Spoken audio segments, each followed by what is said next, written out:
In this video, I'm going to show you a step-by-step guide on exactly how I was able to fix ChatGPT conversation not found error. So I used to have a lot of problems with this one, but I'm going to show you how I was able to actually fix it quite easily. So firstly, you're going to close your ChatGPT app, and instead we're going to go into the settings app here on our phone.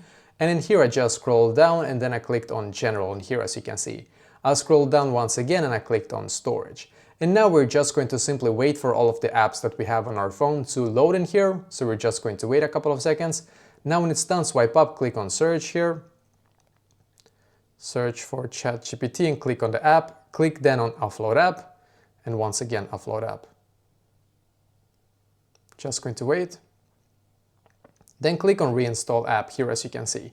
Now you're just going to simply wait for your ChatGPT app to completely update to its latest version. And by the way, this will not log you out of your account, or it shouldn't, at least it didn't do so for me.